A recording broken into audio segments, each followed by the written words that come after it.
was actually born in Berwyn and moved to Aurora when I was about 4 years old. And my parents were small business owners, and every summer we grew up going back to my parents' hometown in Mexico.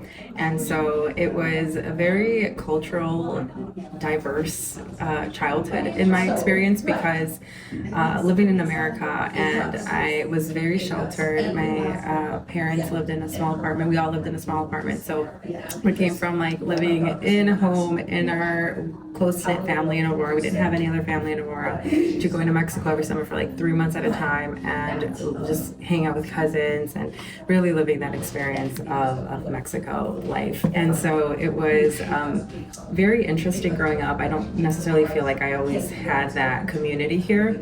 I didn't really fit in my perspective, and here I wasn't like American enough, and in Mexico I wasn't Mexican enough. So it definitely impacted the way I viewed culture, the way I viewed community, and what that meant, like to have representation in my spaces. So I think that really pushed me into really understanding society and how community is built, and wanting to do more, because I saw myself as privileged in a lot of ways growing up and seeing how life was in Mexico compared to here.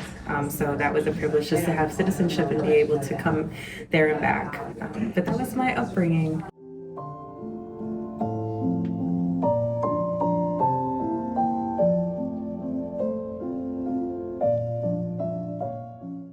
So truthfully, I lived in Aurora. I'm a product of the school district since kindergarten, and I wanted to leave Aurora. So I knew actually Aurora University offered a major in social work, but I was like, I need to get out of here. I moved out to UIC for my first year, and then I commuted the next 3 years.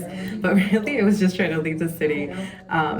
But funny enough, I always thought I was a city girl. I was not. So I actually moved back, and then, later in my adult life, I settled in Aurora purposefully. I chose to buy a home in Aurora and try to build a family here. Oh, that's so lovely. Yeah. Nice.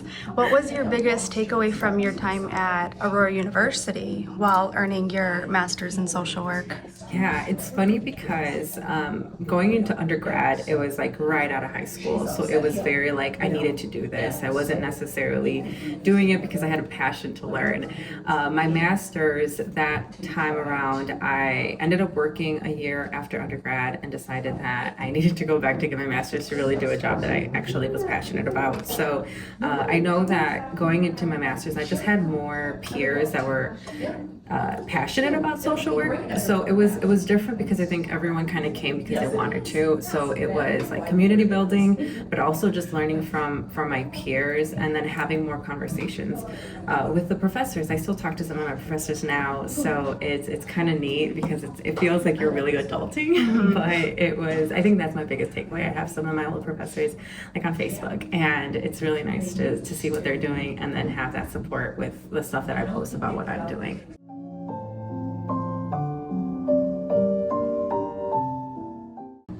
Yeah, so I remember joining Compañeros in Salud as just a member organization representing the previous agency that I worked for. And I fell in love. I thought what they were doing was focused for the Latino community because of the population that we have here in Aurora.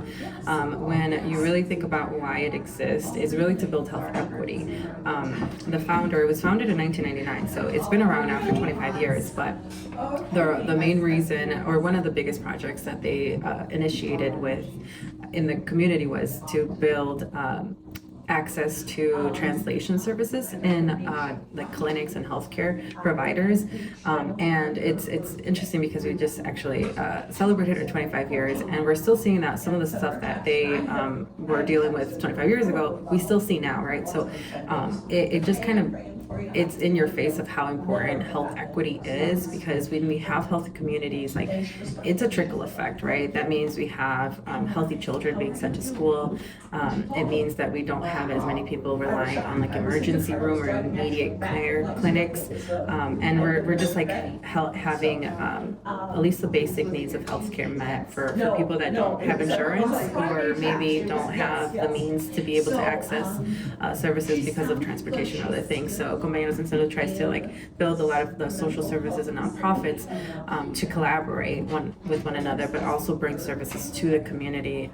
And I just think that's amazing.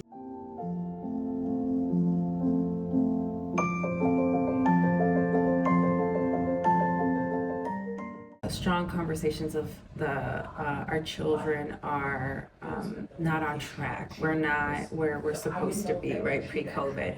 And I think these conversations can be really harmful because we're never going to get to that point. This is the reality that we're in, right? And I think a lot of times we focus on standardized testing as like how we measure student success, and that's not necessarily in my opinion, what student success means, right? I think truancy is something the district is dealing with, and I think that has a big part of the scores, the standardized testing scores that aren't as high as maybe we would like them, right? Like we definitely need to have a different approach to what we typically see as like how to improve student success, and that I think is creating healthy families. Have healthy families, have healthy children that they send to school regularly. So I know that it's kind of backwards because schools don't necessarily provide services for the families, but with collaboration they can make the access to services for families a lot easier. So when I say mental health, I think a lot of people think of like when you reach the point that you need a diagnosis and you need to seek therapy, right? But mental health, there's a preventative side to that, just like physical health, right? You have a healthy diet, you exercise just to prevent your body from developing more significant health concerns. Mental health is very similar in that way, where we have to teach like self-esteem, we have to teach healthy responsible decision making, conflict resolution. All of these things come before to build the foundation before that mental health crises. So I think for one, I think we live in a world where social media and just media period is so relevant to the development of children. I mean, at a very young age, people are introducing their children to like tablets and their phone and screen time, right? So I think that there is going to be a lot of research in the next like 10 years to talk about the long-term effects, but I think we're in this like weird like limbo where we don't have enough research evidence to show like the significance of what media does to children. But I mean, part of it is like cyberbullying, right? Like that sense of community that people are finding in online, and I don't think that we're necessarily on top of it. And I know we're talking about like other crises, but I think building that foundation of what self-care, what self-esteem, what it means to create your own values, understanding what are the expectations of you in the school setting versus home setting, and just kind of having those conversations. Unfortunately, we're not happy. I think we live in a time where a lot of families, working class families, work long hours, and I'm talking about parents or caregivers. So they don't necessarily have all the time to talk to their children about this. So I think definitely having the foundation I think is missing. I think we're seeing more single parent homes. We're seeing a lot more multi-families living in one home, and with that comes a lot of just things that come up that we aren't really kind of prepared for, or maybe the school isn't necessarily prepared for. So I think that's a big part of what we see today.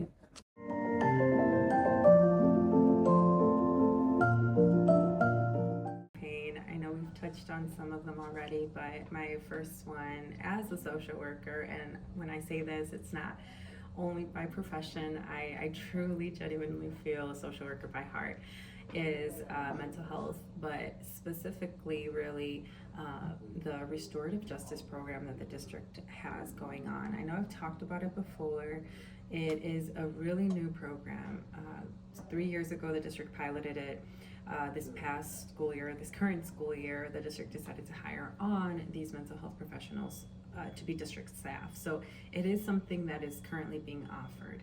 However, just like anything else, every year they have to provide the necessary information about this program being successful. And I've seen it work. I'm extremely passionate about restorative justice as an alternative to punitive punishment. There is a school to prison pipeline that exists. And so having restorative justice conversations at an elementary school is going to create and equip our students to be able to have better means of conflict resolution.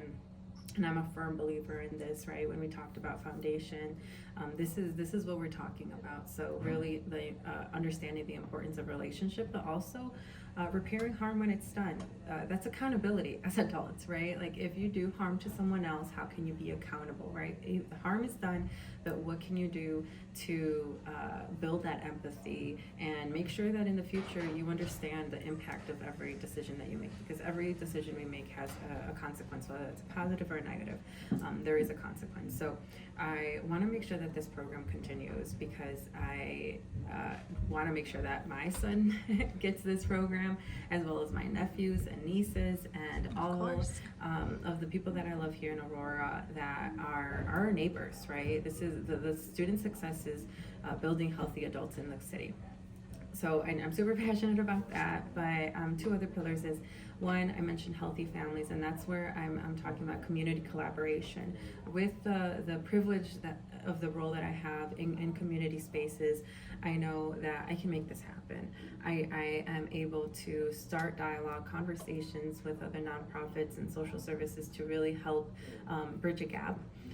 The district already has great systems, but I know we could do more, right? The board, I think, is supposed to be representative of the leaders of the community, and it's weird calling myself a leader, but I know that I have the privilege of having space where a lot of people don't. And so I really think that the key to making sure that our students are regularly attending school is through creating and having families have the resources that they need. So that's my second pillar, collaborating with communities. And the third pillar is really engaging families, so families understand what's going on in the school. I know a lot of parents have told me that they don't even know that the restorative justice program exists in the school. And this is troublesome because they can't advocate for services that they don't know exist, right? And the restorative justice can really help with peer-to-peer conflict, bullying. And so when parents find out these things are happening, it's usually after an event has happened. That maybe their child is getting in trouble. So I want to make sure that the parents are knowledgeable of what is going on in the school so they can access these things, right? Because that's a privilege in itself, whether that's language barriers, cultural barriers. Our district is so diverse, so making sure that all of the families understand what's going on. And promote the existing programs that already exist, like parent cafes that are hosted every month through the district, but unfortunately have low turnout. So 3 pillars: mental health / restorative justice, collaborating with community organizations, and then having and involving more families within the educational system.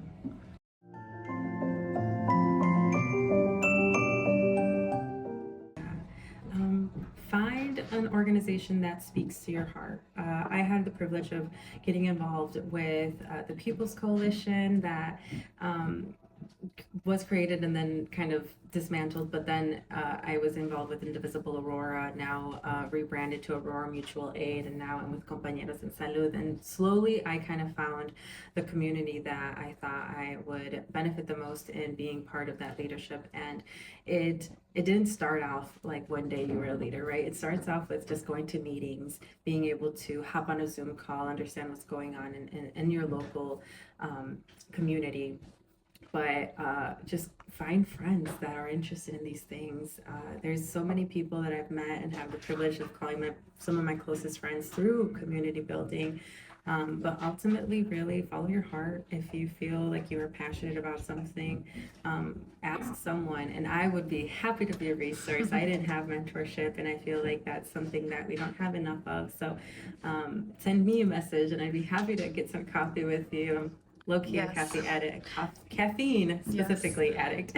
You can send Erika a message and meet her here at Enduro. At Enduro. Yes. But definitely voting, right? If you support a candidate, share their stuff even on social media if you can. Ask them, reach out to them, ask if you can help them in any capacity that you have. Everyone has a different capacity, so it is not expected for you to go door knocking, but maybe sharing a post is enough. But definitely build those relationships, because relationships are everything. Only we can free us, only we can really provide what we need. So instead of waiting for the perfect leader, create it. Yes. Thank you so much, Erika. It was lovely talking to you today. I wish you luck. Thank you.